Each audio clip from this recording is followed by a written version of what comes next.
পারি। আমি আল্লাহকে এইটুকুই বলবো যে আমাদের এই পশ্চিমবঙ্গের আমরা সব জাত সব ধর্মের উদ্যোগে মানুষের জন্য থাকি, কাজে যেখানেই যাই। রাজ্যের 42টি আসনের মধ্যে যাদবপুর লোকসভা সবসময়ের জন্য একটা গুরুত্বপূর্ণ চর্চিত স্থান থাকে। আমরা শুনে নেব সেই লোকসভার পদপ্রার্থী সায়নী ঘোষের বক্তব্য। তিনি বর্তমানে ভারতবর্ষের কোনায় কোনায় যে সাম্প্রদায়িকতার বিষ ছড়িয়ে পড়েছে তার বিরুদ্ধে যে সম্প্রীতির বার্তা দিয়েছেন, যাদবপুর লোকসভা কেন্দ্রের অন্যতম হেভিওয়েট প্রার্থী সায়নী ঘোষের কাছ থেকে আমরা সেই বক্তব্য শুনে নেব। একটা অন্য প্রোগ্রাম ছিল, কিন্তু আল্লাহ বোধহয় চেয়েছে যে আমি আজকে এখানে আসি, এবং সেই জন্য উনি না চাইলে তো এটা বোধহয় সম্ভব হতো না যে আপনাদের সঙ্গে এসে আমার এরকম ভাবে দেখা হতো। এবং অবশ্যই বিমানটা আমাদের স্পিকার সাহেব চেয়েছেন, ওনার চাওয়াটাও আমার কাছে অত্যন্ত গুরুত্বপূর্ণ।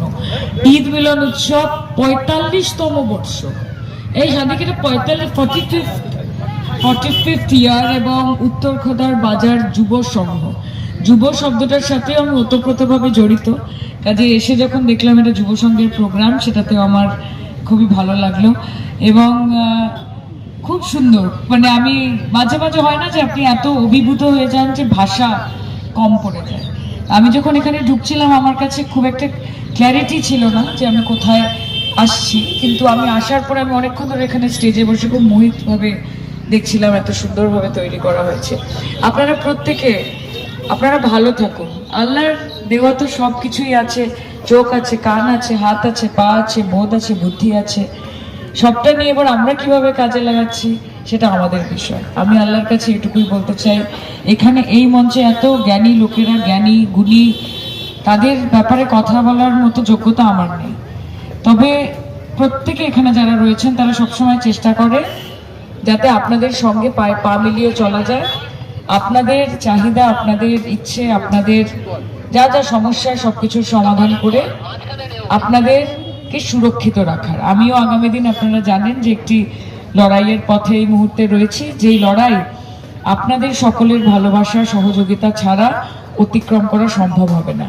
কাজে আমাকেও যদি আপনারা মনে করেন যে আমি যোগ্য আগামী দিনে আপনাদের পাশে থাকার জন্য, তাহলে আপনাদের ভরসার হাতটা আমার মাথার উপর রাখবেন, আমার কাঁধের উপর রাখবেন এবং আশীর্বাদ করবেন যেন বাকি এই মানুষগুলোর মতো আগামী দিনে আমিও আপনাদের প্রত্যেকের সেবা করতে পারি। আমি আল্লাহকে এইটুকুই বলবো যে আমাদের এই পশ্চিমবঙ্গের মাটি শান্তি সম্প্রীতির মাটি, এখানে কোনো রকম বিভেদ কাজ করে না, কোনো রকম বিভাজন কাজ করে না। আমরা মমতাদির শিক্ষা, তার দীক্ষায় দীক্ষিত। আমরা একটাই কথা মনে করি যে হিন্দু বনেগা না মুসলমান বনেগা, ইনসান কি औलाद है ইনসান বনেগা। আগে মানুষ হতে হবে এবং মানুষই মানুষের পাশে থাকতে হবে। কাজে আল্লাহ আমাদের সঠিক পথে চালিত করুক, আমরা মানুষের পাশে থাকি, তার সেবায় নিয়োজিত থাকি। আমার নেত্রীও যেরকম চেয়েছেন, দাদাও আপনাদের সঙ্গে আছেন, উনিও সবসময় কাজ করছেন 365 দিন 24 ঘন্টা। আমিও যেন সেই পথে চলতে পারি, আমি সেটাই চাই। এবং যুব সংঘকে আমার অনেক অনেক ধন্যবাদ। আমাকে পরের বার আরেকটু আগে থেকে বলবে যাতে আমি আরেকটু আগে থেকে এসে সবার সঙ্গে একটুখানি দেখা করতে পারি আলাদা করে। মদিনা শরীফ বানানো চাই আমি, মানে খুবই অদ্ভুত, ইটস ওয়ান্ডারফুল, ইটস বিউটিফুল। আমি বলছিলাম ওখানে বসেও যে এত সুন্দর লাগছে দেখতে।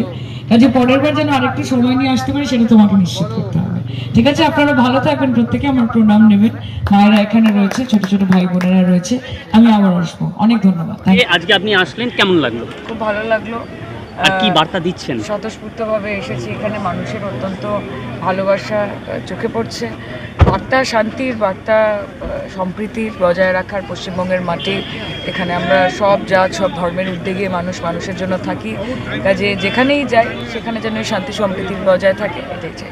ইলেকশনের প্রচার কীরকম চলছে? খুব ভালো, আজকে 30 দিন অলমোস্ট কমপ্লিট হয়ে গেল এবং খুব ভালো লাগছে, মানুষের সাড়া পাওয়া যাচ্ছে, খুব ইতিবাচক। আশা করছি যে আমাদের দলীয় জায়গা থেকে বা মমতা বন্দ্যোপাধ্যায়কে যেরকমভাবে যাদবপুরের মানুষ আশীর্বাদ করেছেন আমাকেও করবেন।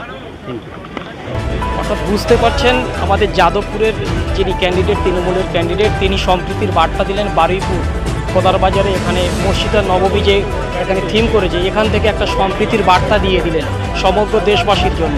ক্যামেরায় জেইচের সঙ্গে আশিদুল গাজী, বারুইপুর দক্ষিণ।